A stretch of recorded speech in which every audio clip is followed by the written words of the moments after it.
మెజారిటీలో ఉంది. ఇటు పార్లమెంట్ తీసుకుంటే ఇంకా మనకి రాలేదు. పార్లమెంట్ ఎందుకంటే అది పెద్ద ఎక్కువ ఓట్లు ఉంటాయి కాబట్టి దానికి ఎక్కువ టైం పడుతుంది.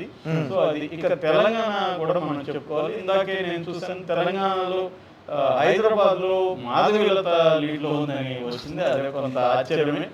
ఎందుకంటే ఎవరు కూడా ఏ ఎగ్జిట్ పోల్ కూడా గెస్ చేయలేదు. ఇప్పటి వరకు అయితే మాత్రం కాంగ్రెస్ బీజేపీ పోటాపోటీగా ఉన్నాయి. మొత్తం 15 నియోజకవర్గాల్లో లీడింగ్ గురించి మనకు వార్తలు వస్తే అందులో మన మాధవీలతను దాటేసింది. ఇప్పుడే ఎంఐఎం లీడ్లకు వచ్చింది, మాధవీలతను దాటి. ఇటు కాంగ్రెస్ 7 స్థానాల్లో లీడ్లకు వచ్చింది, ఇటు బీజేపీ కూడా 7 స్థానాల్లో ఉంది. అంటే క్లియర్ గా బీజేపీ కాంగ్రెస్ మధ్య పోటీ కనబడుతుంది. బీఆర్ఎస్ ఇప్పటి వరకు అయితే బోలీ చేయలేదు. మామూలుగా దాదాపు వచ్చిన అన్ని ఎగ్జిట్ పోల్స్ కానీ ప్రీ పోల్స్ కానీ బీజేపీకి బీఆర్ఎస్కి 0 నుంచి మ్యాక్సిమం 2 ఇచ్చాయి. సో ఈవెన్ కేసీఆర్ కూడా ఏమన్నాడంటే మేము ఎగ్జిట్ పోల్స్ని పట్టించుకోము, ఒకటి కూడా మాకు 11 ఇచ్చాడు, 11 వస్తే పొంగిపోయేది లేదు, 1 వస్తే కుంగిపోయేది లేదు అన్నారంటే వాళ్ళు కూడా ప్రిపేర్ అయి ఉన్నాడు.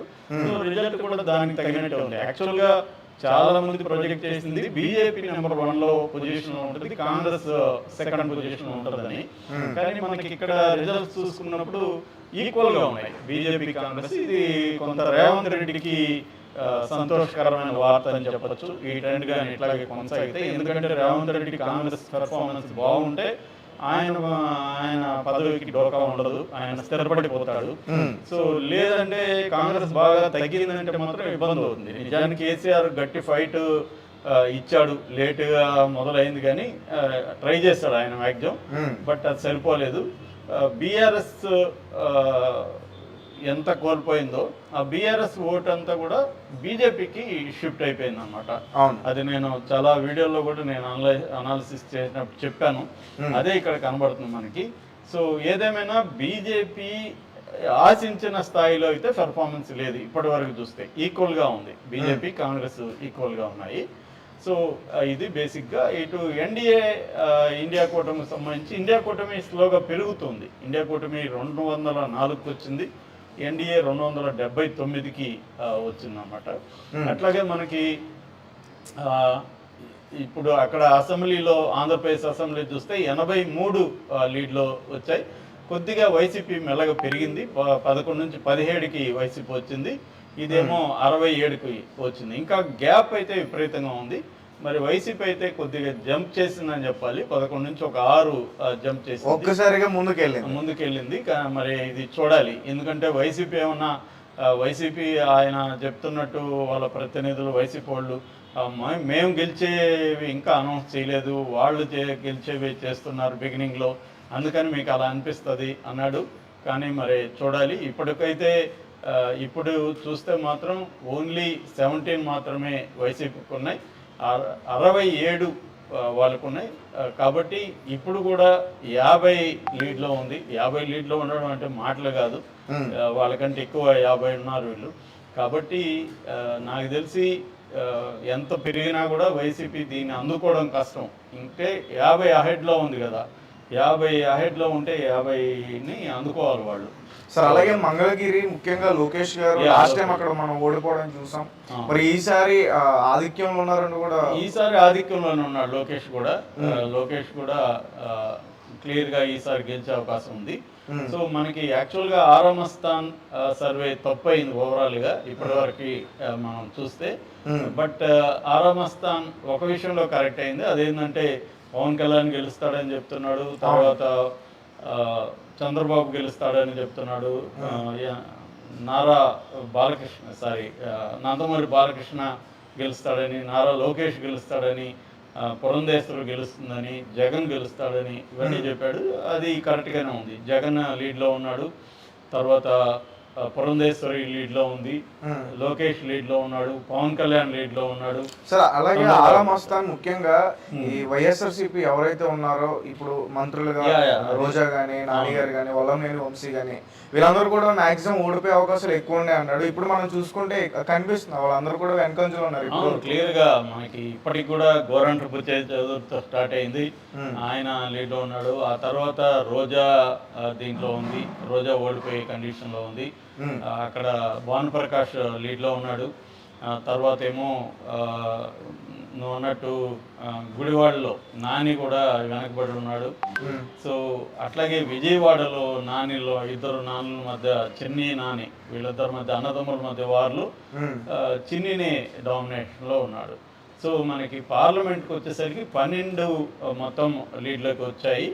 అందులో టీడీపీ, బీజేపీ, జనసేన 10 లీడ్లో ఉన్నాయి, వైసీపీ 3 వచ్చింది.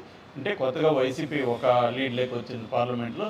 ఏదేమైనా అదే రేషియోలో మనకు కనబడుతుంది. పార్లమెంట్లో చూసుకుంటే ఓవరాల్గా 10 వస్తే 3 మాత్రమే వైసీపీ ఉంది, మిగతా 7 కూటమి ఆధిక్యంలో ఉంది. అందులో కూడా టీడీపీ డామినేట్గా కనబడుతుంది.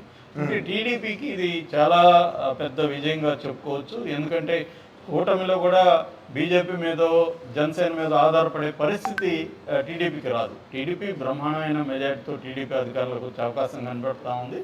అందువల్ల ఏమవుతుందంటే చంద్రబాబుకి బ్రహ్మాండమైన కంట్రోల్ ఉండే అవకాశం ఉంది కూటమి మీద. అట్ ది సేమ్ టైం చంద్రబాబుకి ఇంకొక అడ్వాంటేజ్ ఏంటంటే మనకి ఇండియాలో నరేంద్ర మోడీకి కంప్లీట్ ఆధిక్యం కనబడట్లేదు. ఎందుకంటే ఇండియా కూటమి 266 ఉంది, సారీ ఎన్డీఏ కూటమి, ఇండియా కూటమి 217కి పెరిగింది. కాబట్టి అబ్సల్యూట్ మెజారిటీ లేనప్పుడు ఏమవుతుందంటే మోడీ చంద్రబాబు మీద డిపెండ్ అవ్వాలి. ఎందుకంటే ఎన్డీఏ కూటమిలో బలమైన పార్ట్నర్స్ లేరు మనకి. సో అందువల్ల ఎందుకంటే మనకి శివసేన, అజిత్ పవార్ గ్రూప్ కావచ్చు, తర్వాత NCP Shivsena Shinde group, NCP Ajit Pawar group. So వీళ్ళు దీని తర్వాత ఇంక చంద్రబాబే మనకి. సో మేజర్ పార్ట్నర్ చంద్రబాబు అవుతాడు. కాబట్టి చంద్రబాబుకి ఇక్కడ ఆల్రెడీ ఇప్పుడు 9 పార్లమెంట్ స్థానాల్లో లీడ్లో ఉంది టీడీపీ. సో ఓన్గా టీడీపీకి కానీ ఒక 10 దాటితే ఖచ్చితంగా మోడీ దగ్గర చంద్రబాబు ఇన్ఫ్లుయెన్స్ అక్కడ పెరిగే అవకాశం ఉంది. ఎందుకంటే ఎన్డీఏ కూటమి సపోర్ట్తోనే గవర్నమెంట్ ఫామ్ చేసే పరిస్థితి వస్తే మాత్రం ఖచ్చితంగా మోడీ చంద్రబాబు మీద డిపెండ్ అయ్యే అవకాశం ఉంది. ఆ మేరకు చంద్రబాబుకి అక్కడ ఒక చక్రం తిప్పే అవకాశం ఉంది. ఆల్రెడీ ఏంటంటే మనకి ఎన్డీఏ కన్వీనర్గా కూడా చంద్రబాబును పెడతారేమో అని కూడా అన్నారు. కానీ ఆ స్టేట్ వస్తుందా, అది ఎప్పుడు వస్తుందంటే అసలు ఎన్డీఏ కూటమికి కూడా మెజారిటీ రానప్పుడు అప్పుడు ఇతరుల నుంచి లాక్కోవాలి సీట్లు. అంటే ఇండియా కూటమిలో ఉన్న పార్టీలను కొన్ని లాగాలి, అట్లాగే ఏ కూటమిలో లేని పార్టీలు ఎవరన్నా ఉంటే వాళ్ళని లాగాలి. ఇవన్నీ చేయడానికి చంద్రబాబుని పెట్టచ్చు. కానీ ఇప్పటి వరకు చూసుకున్నప్పుడు 266లో ఎన్డీఏ ఉంది.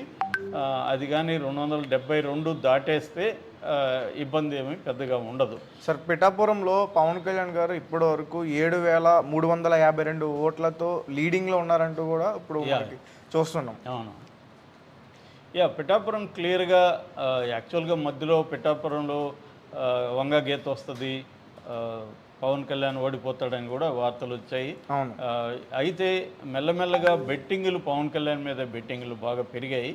ఆ రకంగా తీసుకున్నప్పుడు పవన్ కళ్యాణ్ మంచి మెజార్టీతోనే గెలిచే అవకాశం ఉంది. ఈవెన్ ఆరామ్ మస్తాన్ కూడా పవన్ కళ్యాణ్ మంచి మెజార్టీతో గెలుస్తాడని తను చెప్పాడు. ఆ విషయం అయితే కరెక్ట్ అయింది. సో ఓవరాల్గా వైసీపీ లీడ్ అనేది 17 నుంచి 15కి పడిపోయింది, మళ్ళీ తగ్గిపోయింది. ఇదేమో పెరిగింది, 79కి లీడ్కి వెళ్ళిపోయినాయి. సో క్లియర్గా మనకి వైసీపీ తగ్గుతూ వస్తుంది, టీడీపీ కూటమి పెరుగుతూ వస్తుంది. అందులో జనసేన కూడా 11 9 నుంచి 11కి వెళ్ళింది. సో క్లియర్గా జనసేన కూడా ఒక 15 వరకు వస్తుందా అన్న ఫీలింగ్ అయితే కనపడుతుంది. ఇప్పుడు 80కి చేరింది. సో క్లియర్గా మనకి 55 నుంచి 65 తేడా వచ్చేసింది. సో ఇది గ్యాప్ బాగా పెరిగిపోతుంది. వైసీపీకి కూటమికి మధ్య గ్యాప్ అనేది బాగా పెరిగిపోతుంది. 65 ఉంది ఇప్పుడు గ్యాప్, అది పెరుగుతుంది క్షణానికి. ఇప్పుడు 83కి వెళ్ళిపోయింది, 80 నుంచి 83కి టీడీపీ కూటమి వెళ్ళిపోయింది. వైసీపీ ఇంకా 15లోనే ఉంది. సో ఇక్కడ క్లియర్గా బీజేపీ కంటే కూడా జనసేనకి ఎక్కువ వచ్చేట్టు ఉంది. బీజేపీ 10లో 3 ఉన్నాయి లీడ్లో, అదే జనసేనకి 21లో 11 ఉన్నాయి. అంటే ఆల్మోస్ట్ 50% కంటే ఎక్కువ ఉంది జనసేనకి. ఈవెన్ పార్లమెంట్ సీట్లో 2లో 1 జనసేన ఉంది. బీజేపీ తీసుకుంటే మనకి 1 ఉంది 6లో. అంటే క్లియర్గా అది కూడా పురంధేశ్వరిది. క్లియర్గా ఏంటంటే మనకి బీజేపీకి తెలుగుదేశం జనసేన ఓటు ట్రాన్స్ఫర్ అంత అవ్వలేదేమో అన్న ఇది కలుగుతుంది ఇప్పటివరకు చూస్తే. అంటే ఇటు జనసేన తెలుగుదేశం ఓటు పరస్పరం ట్రాన్స్ఫర్ అయినట్టుగా మనకి అర్థమవుతుంది. కానీ బీజేపీకి తెలుగుదేశం ఓటు కానీ జనసేన ఓటు కానీ బీజేపీకి పడలేదు. అంటే బీజేపీ వ్యతిరేకత కొంత పనిచేస్తున్నట్టుగా కనబడుతుంది. సో బీజేపీ వల్ల చంద్రబాబుకి ఓటింగ్ షేర్ విషయంలో పెద్దగా హెల్ప్ అయినట్టుగా మనకి కనబడదు. ఎందుకంటే అది కానీ అయింటే బీజేపీకి కూడా బాగా రావాలి, అదేమి లేదు. బీజేపీ జనసేనతో సమానంగానే రావాలి. ఎందుకంటే బీజేపీ 3 లీడింగ్లో ఉంది అసెంబ్లీలో. కాబట్టి ఇక్కడ మనకు అర్థమయ్యేది ఏమంటే చంద్రబాబుకి బీజేపీతో పొత్తు పెట్టుకోవడం జరిగిన మేలేందంటే ఈ ఎలక్షనీరింగ్ అంటే పోల్ మేనేజ్మెంట్లో ఎలక్షన్ కమిషన్ తనకు అనుకూలంగా పనిచేయడంలో క్లియర్గా ఉపయోగపడింది తప్ప బీజేపీ వల్ల ఓటు వీళ్ళకేమీ వచ్చినట్లేదు. అలాగే బీజేపీకి కూడా వీళ్ళ ఓటు ట్రాన్స్ఫర్ కాలేదు. అది ఒక రకంగా మంచిదే చంద్రబాబుకి. ఎందుకంటే బీజేపీ ఎంత రోల్ తక్కువ ఉంటే చంద్రబాబుకి అంత కమాండ్ ఉంటుంది. సెంట్రల్లో కూడా ఆ కమాండ్ పెరుగుతుంది. ఎందుకంటే సెంట్రల్లో ఇప్పటికీ బీజేపీ ఎన్డీఏ కూటమి 270కి చేరింది. నాకు తెలిసి 272 అయితే క్రాస్ అయిపోతుంది. సో బీజేపీ సొంతంగా గవర్నమెంట్ ఫామ్ చేయలేకపోయినా ఎన్డీఏ కూటమితో బీజేపీ సెంట్రల్లో గవర్నమెంట్ ఫామ్ చేస్తుంది. అయితే స్ట్రాంగ్ ప్రతిపక్షం కూడా ఉంటుంది. ఇండియా కూటమి కూడా 217 వచ్చాయంటే ఇంకొక అదర్స్ ఒక 56 ఉన్నారు. సో ఆ రకంగా తీసుకున్నప్పుడు ఒక స్ట్రాంగ్ ప్రతిపక్షం మనకు నేషనల్ లెవెల్లో ఉంటుంది. అది కావాలి యాక్చువల్గా. ఎందుకంటే అది చాలామంది విశ్లేషించారు, మోడీకి వ్యతిరేకత పెద్దగా లేదు, అట్లాగే మోడీ వేవ్ కూడా లేదు అనేది కూడా వచ్చింది. మోడీ వేవ్ ఉందని నిజానికి ఎగ్జిట్ పోల్స్ అంతా చెప్పాయి, కానీ ఎగ్జిట్ పోల్స్కి భిన్నంగా రిజల్ట్స్ అయితే ఇక్కడ కనబడుతుండే నేషనల్ లెవెల్లో. అయితే ఆంధ్రప్రదేశ్కి సంబంధించి చాలా ఎగ్జిట్ పోల్స్ వైసీపీకి బ్రహ్మాండంగా మెజార్టీ, బ్రహ్మాండం అంటే కంఫర్టబుల్ మెజార్టీ వస్తుంది అనేది చెప్పారు. కొంతమంది ఏమో ఈవెన్ ఆరా కూడా చాలా టైట్గానే చెప్పాడు, 94 నుంచి 104 వైసీపీకి వస్తాయని, 71 నుంచి 81కి కూటమికి వస్తాయని చెప్పాడు. కానీ అది తప్పని ఇక్కడ అర్థమవుతుంది. సో కూటమి బ్రహ్మాండమైన లీడ్, ఇప్పుడు 90కి వెళ్ళిపోయింది కూటమి, 15లోనే వైసీపీ ఉంది. సో ఆ రకంగా తీసుకున్నప్పుడు 75 ఇద్దరి మధ్య గ్యాప్ వచ్చేసింది. అంటే 75 అహెడ్ ఉంది కూటమి. కాబట్టి వైసీపీ ఇంకా అందుకోవడం కష్టం. క్లియర్గా మనకి స్వీప్ అయితే కనబడుతూ ఉంది మెల్లమెల్లగా. ఎందుకంటే 175లో 105 మనకి బయటకు వచ్చాయి లీడ్లు. సో 105లో 75 85, 105లో 85 అంటే బ్రహ్మాండమైన మెజార్టీ. సో క్లియర్గా స్వీప్, టీడీపీ కూటమి స్వీప్ అయితే కనబడుతుంది. యాక్చువల్గా నిన్న ఆర్టీవీ వాళ్ళు 150 వస్తాయని వాళ్ళు చెప్పారు. 150 రాకపోయినా దగ్గరగా అయితే వచ్చే అవకాశం ఉంది. 150 వచ్చినా కూడా ఆశ్చర్యం లేదు, ఎందుకంటే ఆల్రెడీ 85 వచ్చేసింది. సో ఇప్పుడు 90 వచ్చింది, అది ఇదేమో 15 ఉన్నాయి. సో క్లియర్గా 75 డిఫరెన్స్ ఉంది వైసీపీకి టీడీపీకి మధ్య, టీడీపీ కూటమికి. ఇక్కడ తీసుకుంటే తెలంగాణలో కాంగ్రెస్ డామినేట్ చేయడం మొదలుపెట్టింది. బీజేపీ 6 ఉంది, కాంగ్రెస్ ఏమో 9కి వెళ్ళిపోయింది. ఎంఐఎం ఎట్లాగో 1 ఉంటుంది. మనకి ఇప్పుడు తెలంగాణలో చూసుకోవాల్సింది ప్రధానంగా 17లో 16 లీడ్లోకి వచ్చాయి. ఈ 16లో 9 కాంగ్రెస్ వచ్చింది. ఇది very very good news to మన రేవంత్ రెడ్డి. అయితే ఇక్కడ చాలా